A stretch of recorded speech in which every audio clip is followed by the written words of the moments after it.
পাকিস্তানি একজন মুসলিম যুবক, সে সব সময় অ্যাডাল্ট ভিডিও দেখতো। তার এই গুনাহের কারণে তার কি করুণ পরিণতি হয়েছিল, আপনি যদি এটা শুনেন আপনার কলিজাটা কেঁপে উঠবে, আপনি আপনার নিজেকে ধরে রাখতে পারবেন না। ওই যুবক অ্যাডাল্ট ভিডিওর প্রতি এত পরিমাণে অ্যাডিক্টেড ছিল, সে অ্যাডাল্ট ভিডিও দেখার জন্য বড় একটা অ্যাডাল্ট সাইট থেকে অনেক টাকা খরচ করে সে লাইফ টাইমের সাবস্ক্রিপশন কিনেছিল এবং সেই ওয়েবসাইটের অ্যাক্সেস সে তার নিজের বন্ধু বান্ধবকেও দিয়েছিল। সে তার সকল বন্ধু বান্ধবকে নিয়ে অ্যাডাল্ট ভিডিও দেখতো।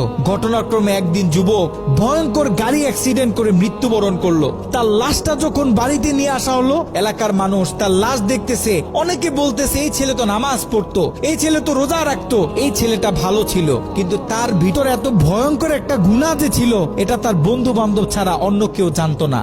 সকলে মিলে তাকে দাফন করে যখন বাড়িতে চলে আসলো, ওই ছেলের মা গভীর রাত্রে মোনাজাতে আল্লাহর কাছে দোয়া করতেছিল, আল্লাহ আমার ছেলে যদি কোনো ভুল করে থাকে তুমি আমার ছেলেকে ক্ষমা করে দাও, আমার ছেলের কোনো গুনাহের কারণে তুমি তাকে জাহান্নামে দিও না, তার কবরটাকে জান্নাতের টুকরা বানায় দাও। দোয়া করতে করতে মা এক পর্যায়ে ঘুমিয়ে পড়লো। মা যখন ঘুমিয়ে পড়লো, তিনি স্বপ্নে ভয়ঙ্কর একটা দৃশ্য দেখলেন। তিনি দেখতেছে তার ছেলের কবরে আল্লাহ পাক জাহান্নাম থেকে কিছু ফেরেশতা নিযুক্ত করলেন এবং ওই ফেরেশতাদের হাতে বড় বড় কিছু কুড়াল, যে কুড়াল দিয়ে সকল ফেরেশতারা মিলে একসাথে তার ছেলের শরীরে আঘাত করতেছে। যদি তার ছেলের হাতে আঘাত করে তাহলে হাতটা কেটে দূরে গিয়ে পড়তেছে, যদি পায়ে আঘাত করে তাহলে পাটা কেটে দূরে গিয়ে পড়তেছে। তার ছেলে ভয়ঙ্কর ভাবে চিৎকার দিতেছে। ছেলের ভয়ঙ্কর চিৎকার শুনে মায়ের ঘুম ভেঙে গেল। মা উঠে আবার তাহাজ্জুদ নামাজের জন্য প্রস্তুতি নিলেন, আল্লাহ তাআলার কাছে দোয়া করতেছেন। দ্বিতীয় দিন গভীর রাতে যখন মা ঘুমিয়ে পড়লেন, তিনি দ্বিতীয় দিন আরো ভয়ঙ্কর চিত্র দেখলেন। যেখানে প্রথম দিন 8 থেকে 10 জন ফেরেশতা দিয়ে আল্লাহ পাক তার ছেলের উপর আযাব দিতেছিলেন, সেখানে দ্বিতীয় দিন 30 থেকে 40 জন জাহান্নামী ফেরেশতারা তার ছেলের উপর আযাব দিতেছিল। তার মা আরো ভয় পেয়ে গেল। তৃতীয় দিন গভীর রাতে ওই ছেলের মা যখন আবার ঘুমিয়ে পড়লো, তৃতীয় দিন তিনি খেয়াল করলেন 50 থেকে 60 জন জাহান্নামী ফেরেশতারা তার ছেলের উপর আযাব দিতেছে, তার ছেলের উপর আক্রমণ করতেছে। তার ছেলে ভয়ঙ্কর ভাবে চিৎকার দিতেছে। দিন যত বাড়তেছে আল্লাহ পাক জাহান্নাম থেকে তত বেশি ফেরেশতা তার ছেলের উপর নিযুক্ত করতেছে।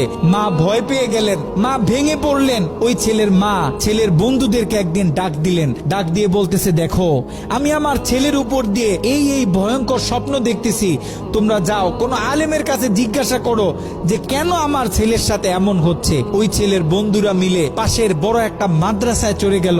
ওই মাদ্রাসায় ছিল একজন শাইখুল হাদিস। তার কাছে গিয়ে যখন পুরো স্বপ্নটা ব্যাখ্যা করা হলো, শাইখুল হাদিস স্বপ্নটা শুনে তিনি থরথর করে কাঁপতেছিলেন। শাইখুল হাদিস ওই ছেলের বন্ধুদেরকে জিজ্ঞাসা করতেছে, তোমাদের বন্ধু দুনিয়াতে থাকা অবস্থায় এমন কি কোনো গুনাহ করত যেই গুনাহ তার মৃত্যুর পরে এখন অন্য মানুষ করতেছে? তখন ওই ছেলের বন্ধুগুলো মাথাটা নিচের দিকে আসামির মতো দিয়ে চোখের পানি ছেড়ে বলতেছে, হ্যাঁ আমাদের বন্ধু এমন একটা গুনাহ করত যেই গুনাহটা সে পৃথিবী থেকে চলে যাওয়ার পরেও এখন আমরা করতেছি, আমাদের থেকে অন্য মানুষেরা করতেছে, তাদের থেকে অন্য মানুষেরা করতেছে। আমাদের বন্ধু অ্যাডাল্ট ভিডিও দেখতো, সে একটা সাইট থেকে সাবস্ক্রিপশন কিনেছিল, সেই মেইল পাসওয়ার্ড আমাদেরকে দিয়েছিল, আমরা আমাদের বন্ধুদেরকে দিয়েছি, তারা তাদের বন্ধুদেরকে দিয়েছে। এরকম করে এটা আস্তে আস্তে ছড়িয়ে পড়তেছে। ওই আলেম বলতেছে, শোনো, তার এই গুনাহ পৃথিবীতে যত মানুষ করবে, দৈনিক যত মানুষ এই গুনাহের সাথে লিপ্ত হবে, আল্লাহ পাক জাহান্নামের তত বেশি ফেরেশতা তোমাদের বন্ধুর উপর আযাব দেওয়ার জন্য নিযুক্ত করে দিবেন। নাউজুবিল্লাহ। যত সম্ভব পারো তোমরা এই ওয়েবসাইটের অ্যাক্সেসটা বন্ধ করার চেষ্টা করো। ওই ছেলের বন্ধুরা অনেক কষ্ট করে সেই অ্যাডাল্ট সাইটের এডমিনদের সাথে যোগাযোগ করতে সক্ষম হয়।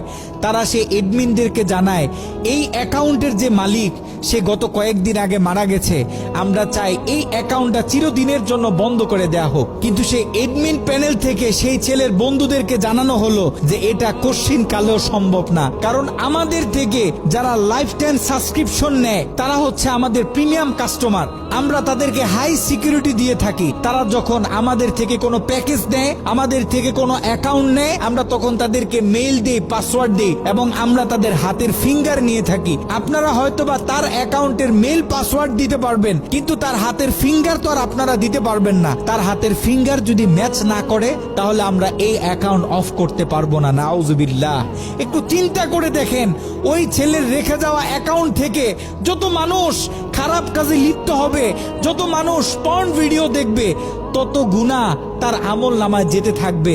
একটু ঠান্ডা মাথায় চিন্তা করেন, আপনি আর আমি আমাদের সোশ্যাল মিডিয়া অ্যাকাউন্টগুলো কিভাবে ব্যবহার করতেছি। আমরা তো আমাদের ফেসবুকে কত ছবি শেয়ার করি, কত মুভি ক্লিপ শেয়ার করে থাকি, কত গান বাজনা শেয়ার করি। আপনার আমার মৃত্যুর পরে এগুলো তো আর কেউ কাটতে পারবে না। যত লক্ষ মানুষ আপনার আমার মৃত্যুর পরে এই ভিডিও দেখবে, আপনার আমার অ্যাকাউন্টে রেখে যাওয়া ভিডিও যত মানুষ দেখবে, আপনার আমার কবরে তত কঠিন কঠিন আযাব দেয়া হবে। আপনি আর আমি জীবিত থাকা অবস্থায় যদি আমাদের ফেসবুক অ্যাকাউন্টে ইসলামিক ভিডিও শেয়ার করি, একটা কোরআনের তেলাওয়াত শেয়ার করি, একটা হাদিস শেয়ার করি, ইসলামিক কোনো ডকুমেন্টারি শেয়ার করি, তাহলে আপনার আমার মৃত্যুর পরে এই অ্যাকাউন্ট থেকে যত মানুষ এই ভিডিওগুলো দেখবে, আমরা কবর থেকে তত বেশি সওয়াব পাইতে থাকবো। এ কারণে আমরা পৃথিবীতে থাকতে যত কাজ করব, সব কাজ যেন আমরা চিন্তা ভাবনা করে তারপরে করি।